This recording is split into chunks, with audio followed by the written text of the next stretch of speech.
මේක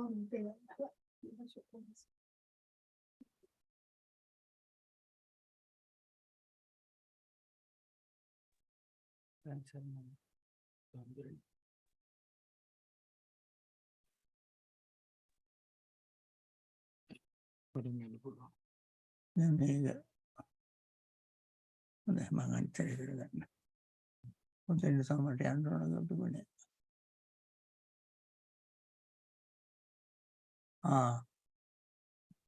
තෙරුවන් සරණයි හම්බුනේ.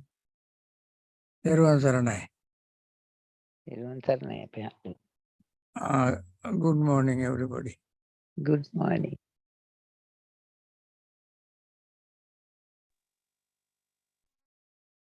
Visa already returned. Oh. Yeah, I know yeah. Isaka is there.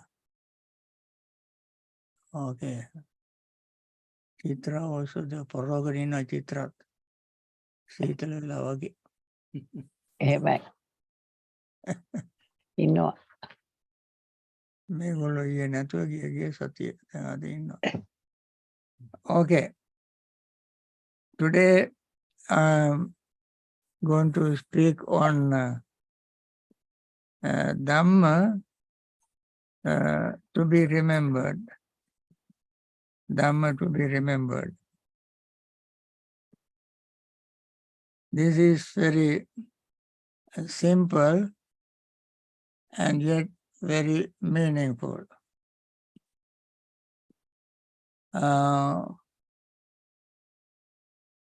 This Dhamma Buddha delivered in Savatthi in Jetavana Monastery. As you know, Buddha stayed in Jetavana Monastery for 25 years out of 45 years of his teaching career. He spent 25 years in Jetavana Monastery. Therefore, he gave many sermons there. This sermon also was given in while he was in Jetavana Monastery. So, one day he said at the monks and said, "Bhikkhus, there are these 6 principles of cordiality that create affection, respect, and conduce to cohesiveness, non-dispute, concord, and unity." The word unity is used last. This means unity of monastics brings happiness. It's called Sukha Sanghasa Samaggi. Sukha Sanghasa Samaggi. Unity, cordiality, unity of monastic living together is absolutely necessary to bring happiness. If they are not united in their practice in Dhamma, observing moral principles, if one of the monastics among them, among several monastics living in one monastery, if even one of them breaks rules and regulations and does not respect the rules and regulations and misbehave in various ways, that will disrupt, interrupt their unity and living their peace. It will be a headache to everybody else. And therefore, unity of the Sangha is absolutely necessary for maintaining peace in the community, monastic community. when they live in peace, united, respecting each other, respecting rules and regulations, that would make them peaceful and happy. And also, people who support them will talk very highly of them. And they like to go to that monastery. They like to associate with those monastics, monks or nuns. And therefore, this is very important. Unity. That means they all agree to observe precepts, agree to live according to Dhamma. And this they have to, in order to observe this, they all must remember these things, these principles. And also they can love each other, respect each other, and that would help them to live together. And that would be helpful to have a cordiality, what you call their cohesiveness, non-dispute, and so forth. Therefore, they are living, when they live together, there has to be very, these factors they must remember very often. 6 of them. What are the 6? We will explain this in detail, but I like to outline it first. If I have time, I will explain them in more detail. They, number 1, they practice loving friendliness in bodily actions. That means they use metta in bodily action. What are the bodily actions they maintain metta with? They think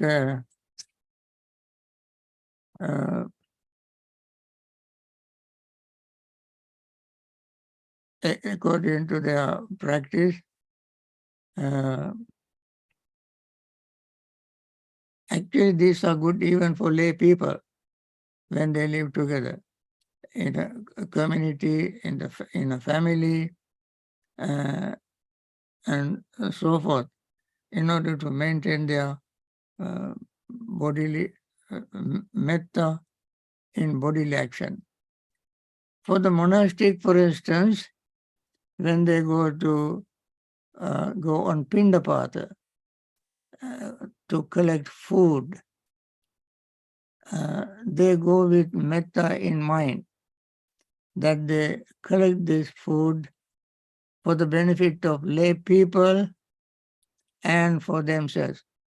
When the lay people will get more benefit, more merit, if they observe, if the monastic observe these principles very sincerely, honestly. Or when they go to the shrine room, do their regular practice, do their chanting, reciting suttas, and so forth. If that time they go with metta thought. When they, and lay people also can practice metta in their bodily actions. Like when the monastics come to their homes, going on alms rounds with their alms bowl in their hands, the lay people, instead of pretending not to see them, they go forward, welcome them, and offer whatever they can offer. If they like to sit, they can arrange seats for them to sit down. then that they do with metta in mind, not as just half-heartedly on without any friendly feelings, but with very great friendly feelings. They do all of them with respect, affection, and with great love for them. Then with loving, they speak with loving kindness, speak with metta. They speak the truth with metta. If they advise, they give advice with metta. If they give Dhamma sermon, they must give Dhamma sermon with metta, not expecting anything in return, only in the thinking of giving Dhamma dana, sharing Dhamma, expecting people who listen to Dhamma to be benefited from the Dhamma, and they reduce their suffering. With this thought in mind, they deliver the Dhamma sermon, and without expecting anything in return, only with love, with compassion for the people who listen to Dhamma.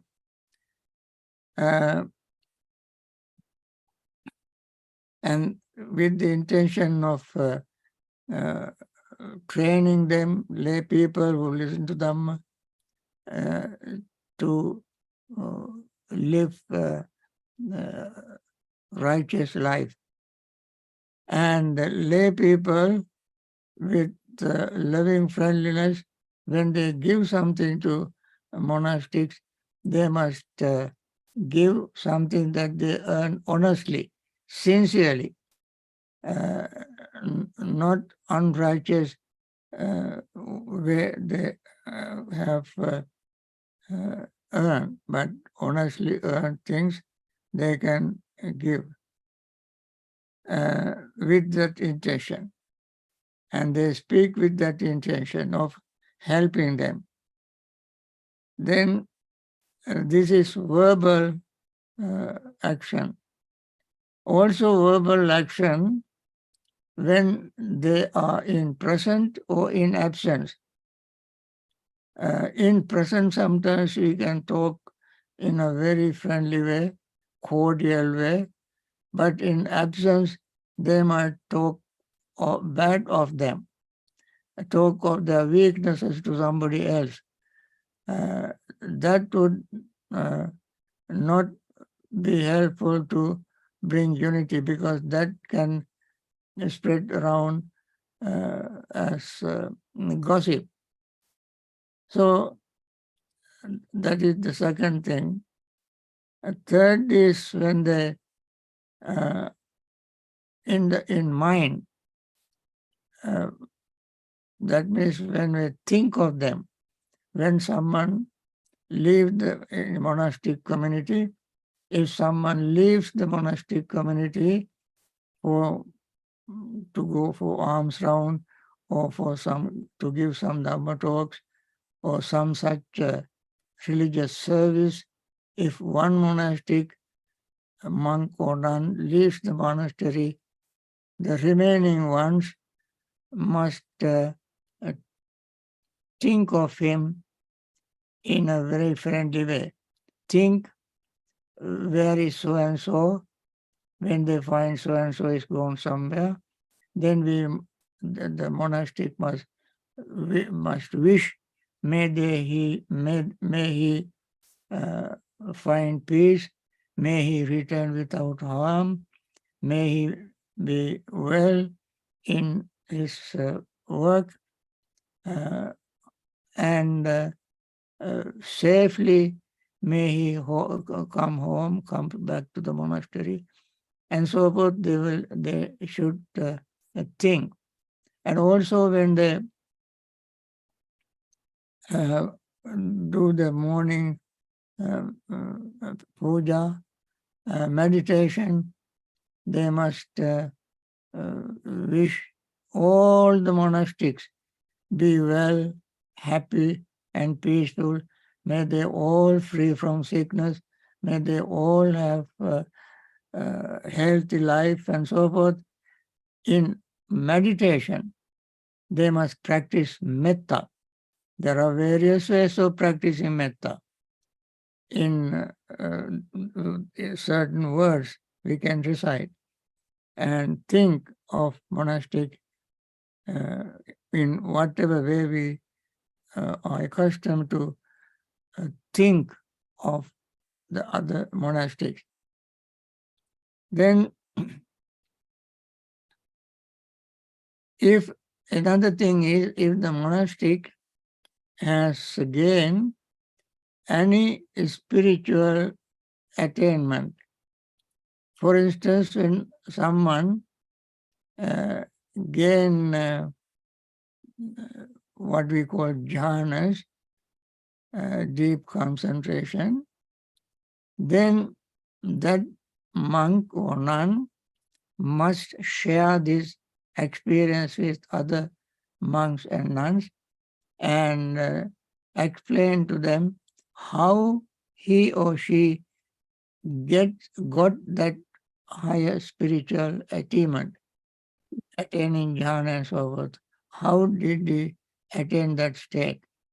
With compassion, with loving friendliness, he must share the way, share with others the way he or she attained that particular mental state. In practicing meditation, when I meditate, such and such thing happened to me. I achieve such and such a thing very easily. Therefore, I encourage our friends, other monastics, also to gain this achievement. I practice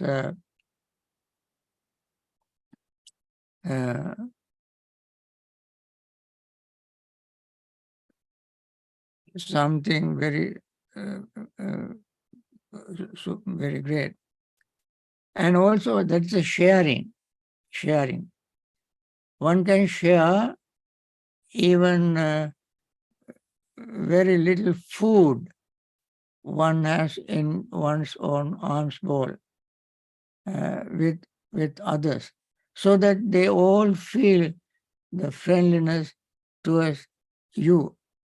You are not stingy, you are not greedy. You like to share whatever you have with others. It is said even little food in your alms bowl, you like to share with them.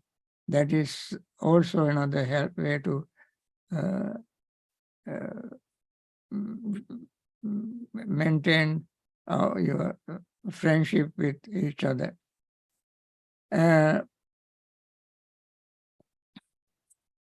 Then some principle you observe,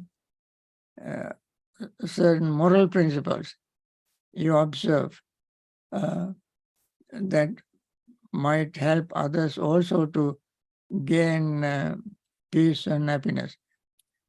For instance, as a matter of principle, you get up at a certain time in the morning and you meditate, and then you gain benefit. You share that benefit with others.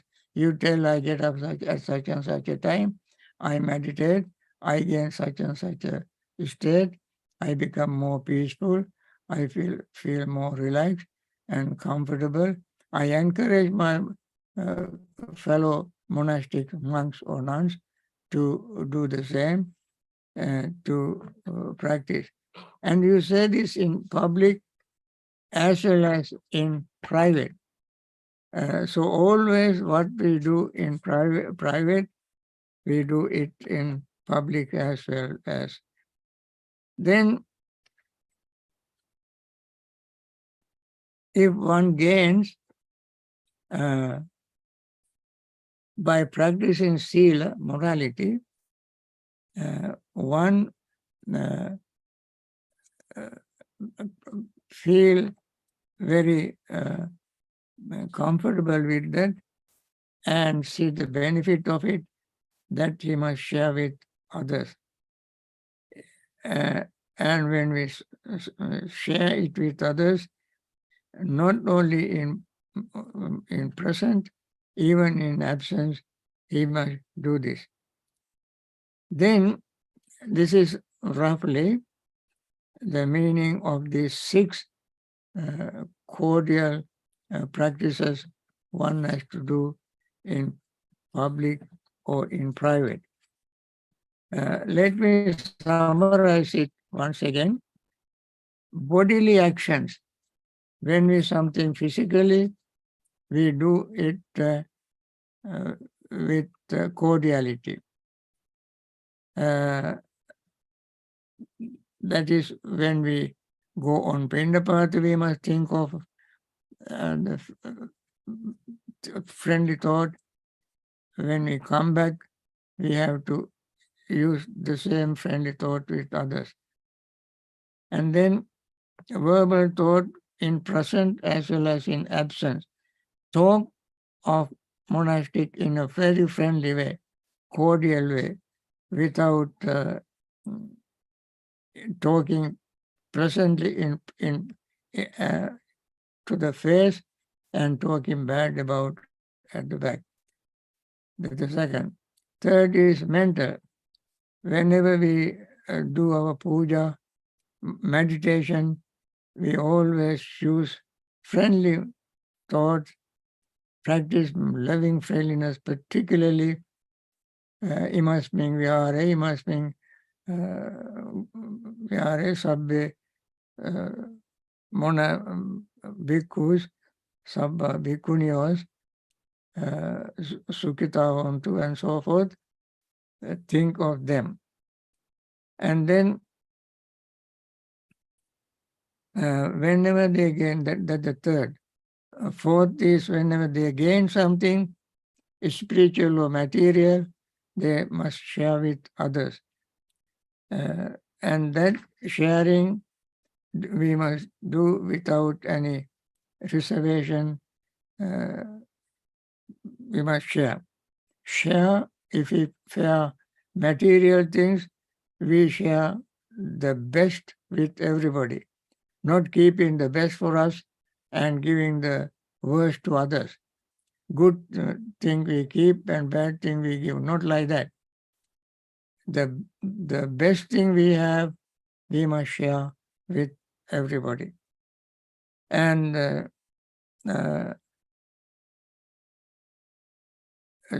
fifth thing is, number 5, is if we observe certain moral principles and see the benefit of them, we must tell others what we are practicing, what particular moral principle.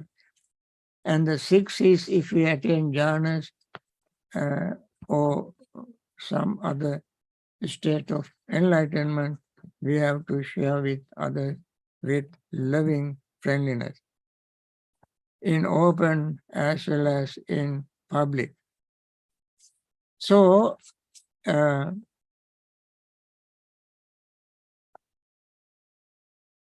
this 6 kind of memorable Dhamma, this is called Saraniya Dhamma. Saraniya in Pali means memorable Dhamma. These memorable Dhamma are practiced not by immoral person. The one who practices them themselves are moral persons. Themselves are very friendly people. They themselves are having very generous, friendly, compassionate thoughts in their mind. Not some hypocrites. They have to be very sincere. This is a way of expressing one's sincerity, one's honesty, one's cordiality, one's friendship. Then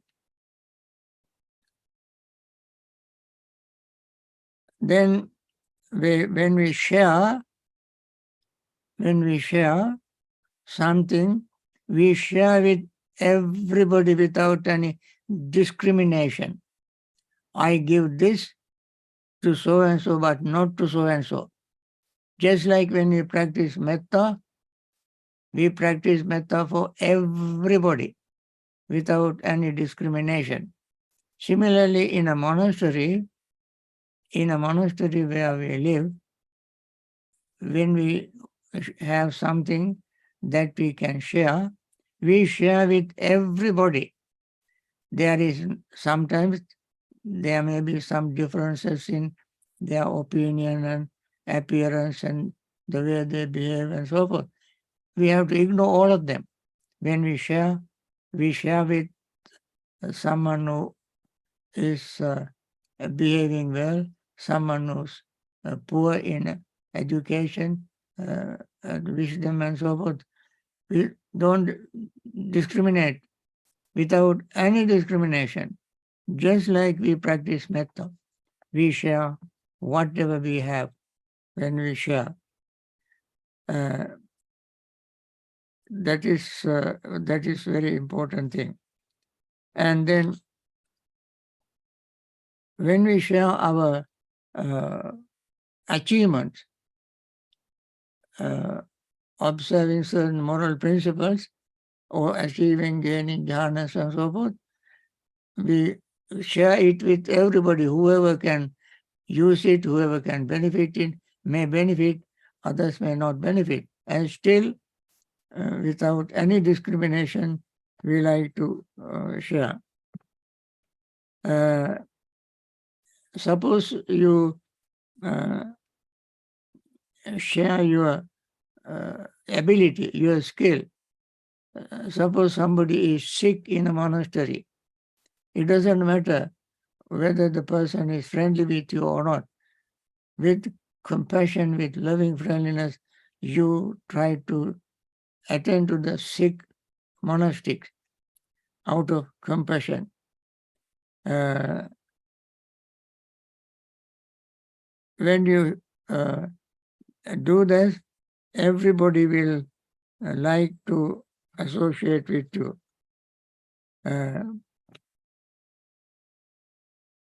If somebody who practices this six kind of memorable Dhamma,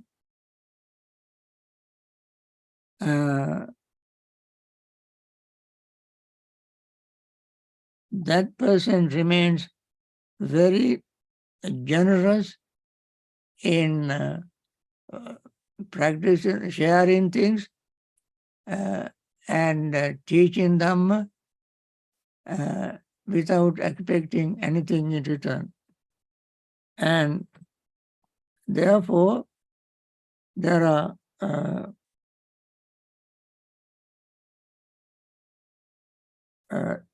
these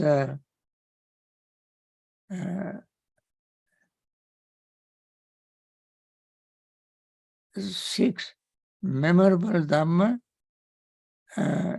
we have to practice in order to maintain unity, cordiality of a monastery. And they do not expect people to respect them when they practice this principle of cordiality. The respect comes to them naturally, automatically, but they don't expect it from them. That means they are so humble, so simple, and therefore, because of their simplicity, humility, they will be respected by others without any question. If they do not receive respect from others, still the person continues to practice this remember these 6 principles to practice. And then if somebody attains certain high level of achievement, like attaining jhanas, attaining sotapanna and so forth, he is not going to declare it to public. He remains very calm and quiet, because when he is going to declare in public, other monastics sometimes can become jealous. They sometimes can talk very poorly about the person, and therefore he keeps it himself. Only with the monastics in a community, he shares this with generous feeling, with the intention of sharing. So these are the Dhamma to be remembered. We find this discourse in Anguttara Nikaya, number 6, this called Saraniya Sutta. Saraniya Sutta. And I explain it a little more, but we have to, if you want to learn more, the discourse itself is not very long. Discourse is very short, but when we see them very closely, we can see more detail in our monastic life as well as lay life. These are applicable to lay people as well as monastics. In order to maintain a communal unity, harmony, cordiality, and friendship. That means the way how we practice metta. We practice metta in thoughts, words, and deeds, in person and without person, before people or in their absence. We practice in thoughts, words, deeds. That's how we maintain this 6 memorable Dhamma. Memorable Dhamma. Thoughts, words, deeds, in present, in absence, sharing our material gains, spiritual gains, with humility with others. That way we can maintain our cordiality.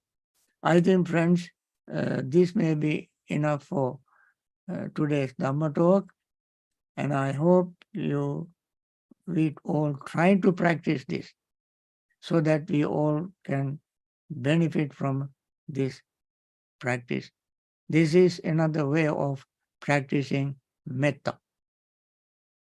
Okay? Now let us go to our what do you call chanting, what do you call meditation.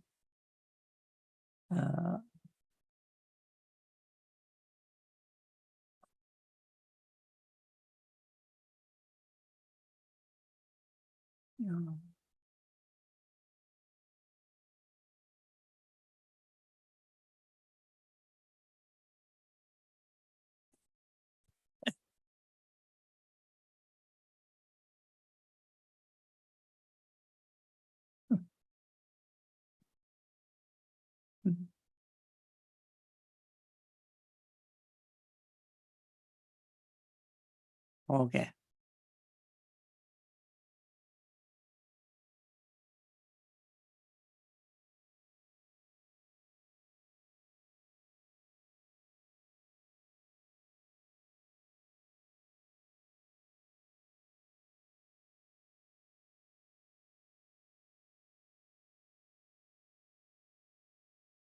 May all beings be happy and secure.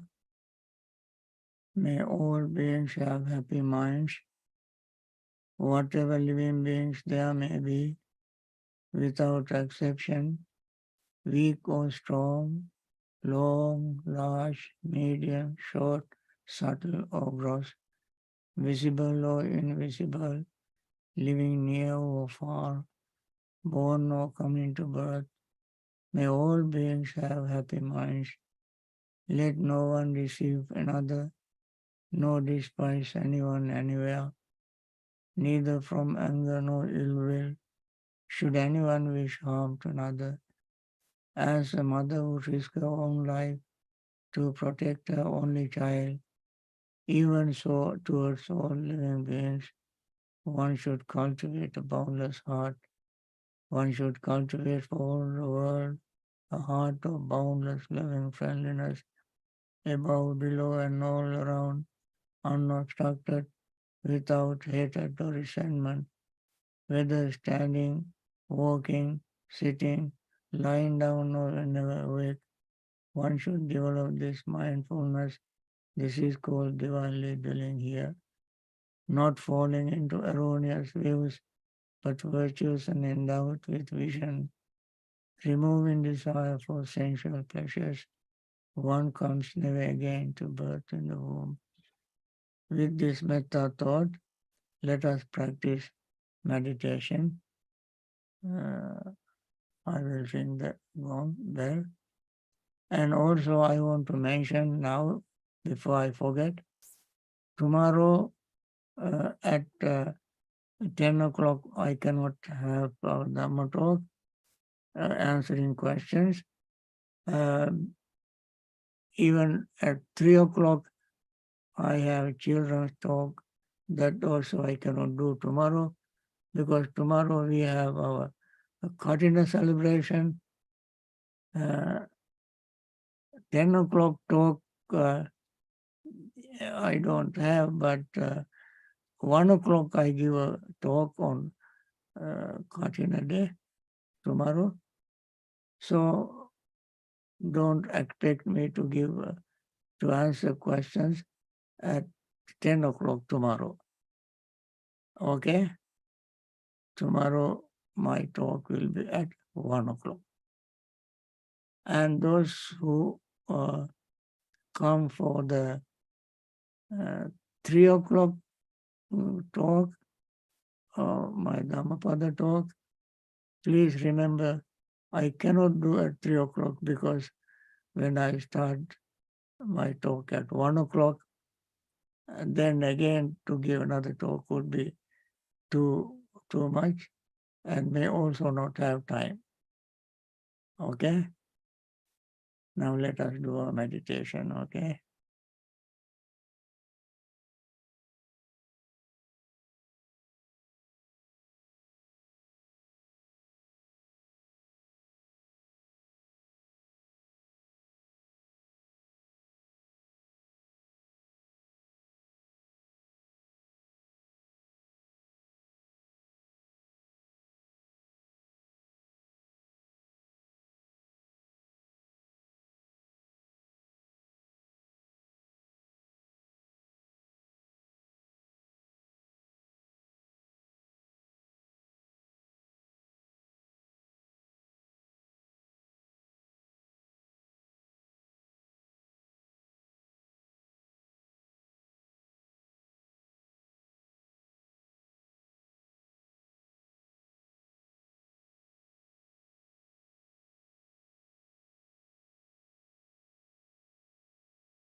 Aaron. කරන්න ඇවිල්ලා. Oh. Aaron. ඇවිල්ලා ඉන්න. ඈ? ඇවිල්ලා ඉන්න. ඇවිල්ලා එයා දුන්නේ. නෑ. ඔක සද්දාජි හර්මට ඊයේ රෑ දුන්නේ.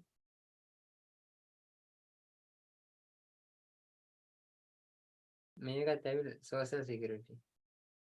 Hmm.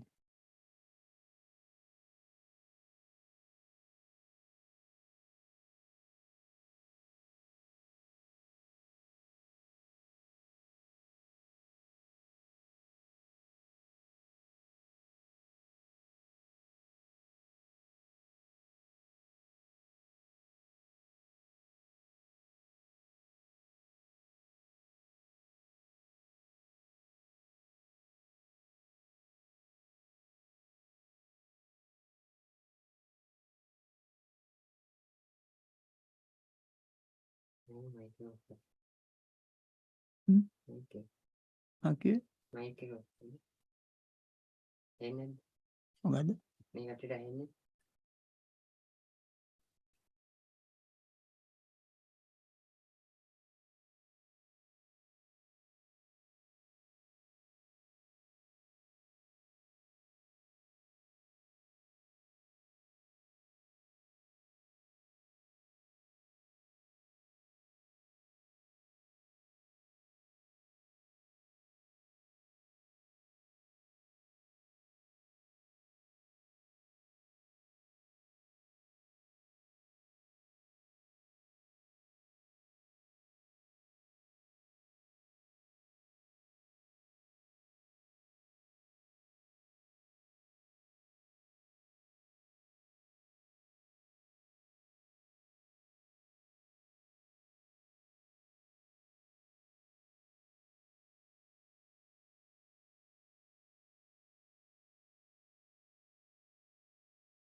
By means of these meritorious deeds, may I never join with the foolish, may I join always with the wise, until the time I attain Bhavana.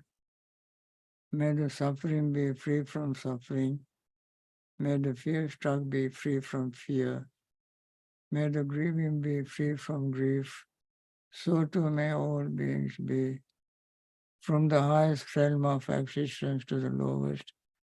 May all beings arisen in these realms, with form and without form, with perception and without perception, be released from all suffering and attain to perfect peace. Excellent, excellent, excellent. Okay, friends, we want to end this session sharing metta once again with everyone.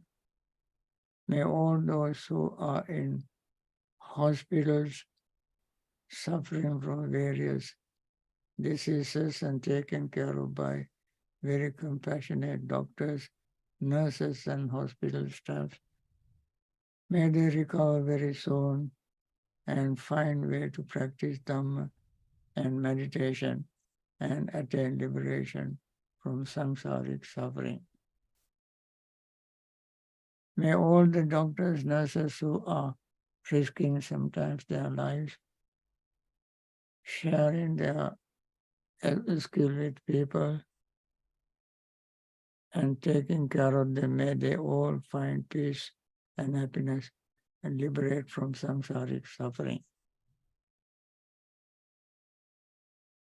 May all those who have lost their loved ones and have been grieving, may they be free from grief, as we mentioned earlier, and find ways to practice Dhamma and attain liberation from samsaric suffering. May all those who are in various trouble spots, particularly those who are in war zones, there are many senseless killing everywhere in the world. May these people find some ways to relieve their pain of losing their loved ones in this senseless killing. May those who kill them have a mind full of compassion to stop that and treat all human as human beings. May they all find way to practice peace, live in peacefully, work together in friendliness, and may they find way to practice Dhamma and liberate all of them from samsaric suffering. May everyone else, whoever, wherever they are, find ways to practice Dhamma. As we mentioned in our Dhamma talk, finds a way to practice metta in thoughts, words, and deeds, in person and behind their back. May they practice metta and live in harmony and find peace and finally attain liberation. Thank you, friends, for coming. And as I mentioned, tomorrow my talk will be at 1 o'clock, maybe roughly around that, because 1 o'clock we have this Katina robe ceremony, most of which will be online broadcast on YouTube and so forth, just like this. And then you may all join at that time, 1 o'clock our time. You may find your respective time corresponding to our time. Thank you. Bye. Sadhu, Thank you, Bhante. Tevon Saranai. sadhu, sadhu, sadhu. Thank you, Bhante. Sadhu. Sadhu, Thank you, sadhu. Bhante.